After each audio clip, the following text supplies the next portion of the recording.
അതിർത്തി മേഖലയെ സംബന്ധിച്ച് ഏറ്റവും നിർണായകമായ ചില മണിക്കൂറുകളിലേക്ക് നമ്മൾ കടക്കുകയാണ് എന്ന് പറഞ്ഞാൽ ഡൽഹി കേന്ദ്രീകരിച്ച് സുപ്രധാനമായ ചില ചർച്ചകളൊക്കെ നടക്കുന്നുണ്ട്. പ്രതിരോധ മന്ത്രി, സംയുക്ത സേനാ മേധാവി, കര, നാവിക, വ്യോമസേനാ മേധാവിമാർ, പ്രധാനമന്ത്രി, ദേശീയ സുരക്ഷാ ഉപദേഷ്ടാവ് അജിത് ഡോവൽ അടക്കമുള്ളവർ ഈ പല ഘട്ടങ്ങളായി നടക്കുന്ന ഈ ചർച്ചയിൽ പങ്കെടുക്കുന്നുണ്ട്. ചില ആലോചനകൾ ഒക്കെ അവിടെ നടക്കുന്നുണ്ട്. വൈകുന്നേരമാണ് വിദേശകാര്യ മന്ത്രാലയത്തിലെ വാർത്താ സമ്മേളനം. Colonel Sofiya Qureshi, wing commander Vyomika Singh, വിദേശകാര്യ വക്താവ്, അവർ മൂന്നും തന്നെയാണ് വാർത്താ സമ്മേളനം നടത്തുക എന്ന കാര്യം അറിയില്ല. പക്ഷേ വൈകിട്ട് വാർത്താ സമ്മേളനം ഉണ്ട് എന്ന് തന്നെയാണ് അറിയാനും കഴിയുന്നത്. പ്രിയപ്പെട്ട പ്രേക്ഷകരെ, ഏറ്റവും ഒടുവിൽ വരുന്ന വാർത്ത, ministry of defence activated 14 infantry battalions of the territorial army for deployment across northern, western and eastern command till 2028 for heightened readiness and strategic reinforcement എന്ന് പറയുന്നത്. കൂടുതൽ സേനാ നീക്കങ്ങളൊക്കെ പലയിടത്തും സംഭവിക്കുന്നുണ്ട്. ഏതെങ്കിലും തരത്തിൽ കൂടുതൽ എസ്കലേഷൻ്റെ സൂചനയായിട്ട് അതിനെ കണക്കാക്കരുത്. പരമാവധി സജ്ജമായിരിക്കുക. ഏതെങ്കിലും തരത്തിൽ ഒരു ഫുൾ പ്രൂഫായിട്ടുള്ള ഏതെങ്കിലും തരത്തിൽ പഴുതുകളില്ലാത്ത സജ്ജീകരണങ്ങൾ ഒരുക്കുക എന്നത് മാത്രമാണ് ലക്ഷ്യം. നമ്മൾ പൂർണ്ണ സജ്ജവുമാണ്. അതിനിടെ പാകിസ്ഥാന്റെ പ്രകോപനം തുടരുന്നതിനിടെ സായുധ സേനയുടെ പ്രവർത്തനങ്ങൾ അവലോകനം ചെയ്തതായി പ്രതിരോധ മന്ത്രാലയം.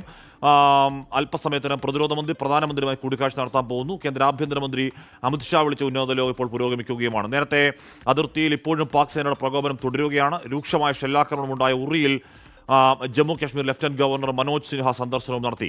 പാകിസ്ഥാനോട് അതിര് പങ്കിടുന്ന സംസ്ഥാനങ്ങൾ കടുത്ത ജാഗ്രതയിലാണ്.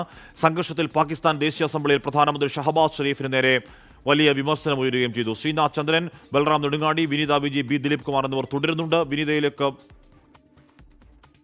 ശ്രീനാഥ് ചന്ദ്രനിലേക്കാണ് പോകുന്നത്. ശ്രീനാഥ്, അമിത്ഷായുടെ നേതൃത്വത്തിൽ നടന്ന ഉന്നതതല യോഗം സമാപിച്ചോ? പ്രതിരോധ മന്ത്രി പ്രധാനമന്ത്രിയെ കണ്ടോ? വാർത്താ സമ്മേളനത്തിൻ്റെ ഒരു കൃത്യസമയം ഇപ്പോൾ അറിവാകുന്നുണ്ടോ ശ്രീനാഥ്? നിർണായകമായ ചില യോഗങ്ങളാണ് ഇന്ന് പ്രതിരോധ മന്ത്രാലയത്തിൽ നടന്നത്. പ്രതിരോധ മന്ത്രിയുടെ അധ്യക്ഷതയിലാണ് ആ യോഗങ്ങൾ ചേർന്നത്.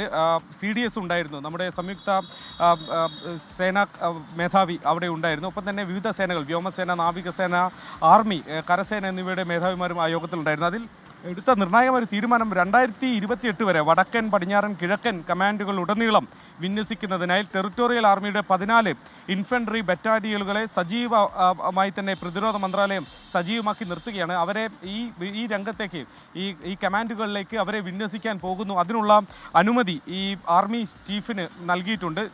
ചീഫ് ഓഫ് ദി ആർമി സ്റ്റാഫിന് അത്തരമൊരു അധികാരം ഇപ്പോൾ നൽകിയിരിക്കുകയാണ്. അങ്ങനെ നമ്മൾ അതിർത്തി മേഖലകളിൽ കൂടുതൽ സൈന്യത്തെ എത്തിച്ച്, കൂടുതൽ ഉദ്യോഗസ്ഥരെ എത്തിച്ച് കൂടുതൽ ശക്തമാക്കുകയാണ് നമ്മുടെ അതിർത്തികളുടെ സുരക്ഷ എന്നതാണ് നമുക്ക് ഈ നീക്കങ്ങളിൽ നിന്ന് വായിച്ച് മനസ്സിലാക്കാൻ വേണ്ടി കഴിയുന്നത്. നമ്മൾ വലിയൊരു ആക്രമണം പാകിസ്ഥാൻ്റെ ഭാഗത്തു നിന്ന് ഇനിയും ഉണ്ടാവാം. കാരണം പാകിസ്ഥാനെ സംബന്ധിച്ചിടത്തോളം അവർക്ക് എത്ര തിരിച്ചടി കിട്ടിയാലും പഠിക്കില്ല എന്ന തരത്തിലാണ് അവർ കഴിഞ്ഞ ദിവസം നമ്മളെ ആക്രമിക്കാൻ വേണ്ടി തുനിഞ്ഞു പുറപ്പെട്ടത്. പക്ഷേ അത് പരാജയപ്പെട്ടു പോയി. അതിന് തിരിച്ചടി അവർ നേരിടുകയും ചെയ്തു. പക്ഷേ ഇനിയും ആ മട്ടിൽ ചാവേർ കണക്കെ പോരാടാൻ പാകിസ്ഥാൻ തുനിഞ്ഞാൽ അതിനെ നമുക്ക് ഭംഗിയായി തന്നെ തടയേണ്ടതുണ്ട്. അത് നമ്മൾ ചെയ്യുന്നുണ്ട്. കുറച്ചുകൂടി ശക്തമായി അതിനുള്ള ജാഗ്രത പാലിക്കുന്നതിൻ്റെ ഭാഗമാണ് ഇത്തരത്തിൽ നമ്മൾ അതിർത്തി മേഖലകളിൽ കൂടുതൽ ശക്തി നമ്മൾ പ്രകടിപ്പിക്കുന്നത്. ഇതിനോടകം തന്നെ നുഴഞ്ഞു കയറാനുള്ള ശ്രമം പാകിസ്ഥാൻ ഭീകരരെ ഉപയോഗിച്ച് നടത്തുന്നുണ്ട്. 7 ജെയ്ഷെ ഭീകരരെ അങ്ങനെ നുഴഞ്ഞു കയറുന്നതിനിടെ BSF അവരെ കണ്ടെത്തുകയും അവരെ പിടികൂടി അവരെ എലിമിനേറ്റ് ചെയ്തു, അവരെ കൊന്നുകളഞ്ഞു എന്നതാണ് നമുക്ക് ഏറ്റവും ഒടുവിൽ മനസ്സിലാക്കാൻ കഴിഞ്ഞത്. അങ്ങനെ പലതരത്തിൽ അതിർത്തി കടന്നുള്ള ആക്രമണത്തിന് പാകിസ്ഥാൻ ശ്രമിക്കുന്നുണ്ട്. അത് വ്യോമമാർഗമാവട്ടെ, അല്ല ആളുകളെ, ഈ ഭീകരരെ നുഴഞ്ഞു കയറ്റി വിട്ടാവട്ടെ, ആ തരത്തിൽ അവർ ശ്രമിക്കുന്നുണ്ട്. അതൊക്കെ പാളിപ്പോകുന്ന കാഴ്ചയും കാണുന്നുണ്ട്. ഏതായാലും ഇന്ത്യ കടുത്ത ജാഗ്രതയിൽ. ദില്ലിയിൽ ഏതായാലും പ്രത്യേകമായി ഒരു ജാഗ്രത ഞാൻ ഈ സമയം കാണുന്നുണ്ട്. ദില്ലിയിൽ പ്രധാനപ്പെട്ട സ്മാരകങ്ങൾ, തന്ത്രപ്രധാനമായ ഇടങ്ങൾ, രാഷ്ട്രപതി ഭവൻ, പ്രധാനമന്ത്രിയുടെ വസതി, north block, south block, India gate അടക്കമുള്ള പ്രധാനപ്പെട്ട സ്ഥലങ്ങൾ, ഒപ്പം റെഡ് ഫോർട്ട് അടക്കമുള്ള സ്മാരകങ്ങൾ, ഇതിലൊക്കെ തന്നെ വലിയ സുരക്ഷ, ഈ മേഖലകളിലൊക്കെ തന്നെ വലിയ സുരക്ഷ ഏർപ്പെടുത്തിയിട്ടുണ്ട്. ITOയിൽ ഇന്ന് വൈകിട്ട് 3 മണിക്ക് ഏതാണ്ട് 20 മിനിറ്റ് നേരത്തെ സൈറൺ മുഴങ്ങും, അപായ മുന്നറിയിപ്പ് ഉണ്ടാകും എന്നത് അറിവായിട്ടുണ്ട്. കാരണം നമ്മുടെ തലസ്ഥാനത്തേക്ക് ഏതെങ്കിലും തരത്തിലൊരു ദൗർഭാഗ്യകരമായ ആക്രമണത്തിൽ പാകിസ്ഥാൻ തുനിഞ്ഞാൽ അത് സാധ്യത വളരെ കുറവാണ്. ഒരുപക്ഷെ ഇന്ത്യയിൽ ഏറ്റവും അധികം സുരക്ഷയുള്ള, നമ്മൾ ഏറ്റവും സുരക്ഷിതരാണ് എന്ന് കരുതപ്പെടുന്ന ഒരു മേഖല നമ്മുടെ തലസ്ഥാനം തന്നെയാണ്. അവിടേക്കെങ്കിലും ഒരു ആക്രമണത്തിന് അവർ തുനിഞ്ഞാൽ ആ സമയത്ത് നമ്മൾ നേരിടേണ്ടതുണ്ട്. സൈന്യം സുശക്തമാണ്, എന്നാൽ പോലും ജനങ്ങളുടെ ആത്മവിശ്വാസം കൂട്ടേണ്ടതുണ്ട്. ഏത് സാഹചര്യത്തിലും നേരിടാൻ കഴിയുമെന്ന തരത്തിൽ ജനങ്ങളെ സജ്ജീകരിക്കേണ്ടതുണ്ട്. അതിനുവേണ്ടിയാണ് നമ്മൾ മോക്ക് ഡ്രിൽ അടക്കമുള്ളത് കഴിഞ്ഞ ദിവസങ്ങൾ ചെയ്തത്. അതിൻ്റെ തുടർച്ചയെന്നോണമാണ് ഇപ്പോൾ ദില്ലിയിൽ ആ തരത്തിൽ അപായ സൈറൺ മുഴങ്ങുന്നു. ആ ജനങ്ങൾ അതിനനുസരിച്ച് ആ സമയത്ത് അത്തരം അടിയന്തര സാഹചര്യത്തിൽ എങ്ങനെ പെരുമാറണം, ആ രീതിയിൽ പെരുമാറുകയും ചെയ്യണം. അത്തരം നിർദ്ദേശങ്ങൾ കൂടി ദില്ലിയിൽ ഈ ഘട്ടത്തിൽ നൽകിയിട്ടുണ്ട്. ഹാഷ്മി, ഏറ്റവും പ്രധാനപ്പെട്ട ചില ചർച്ചകൾ, ചില യോഗങ്ങളൊക്കെ അവിടെ നടക്കുന്നുണ്ട്. നേരത്തെ പറയുന്നത് പോലെ നമ്മൾ നേരത്തെ എപ്പോഴും പറയാറുള്ളത് അവർ പറയുന്ന ഡൊമൈനിൽ, അവർ പറയുന്ന അല്ലെങ്കിൽ അവർ ഇങ്ങോട്ടേക്ക് അടിക്കുന്ന ഡൊമൈനിലും ഇൻറ്റൻസിറ്റിയിലും മാത്രമാണ് നമ്മുടെ പ്രത്യാക്രമണം. അല്ലാതെ എസ്കലേഷൻ ലാഡറിൽ നമ്മൾ ഒരു പടി കെറ്റിവെക്കുന്നില്ല.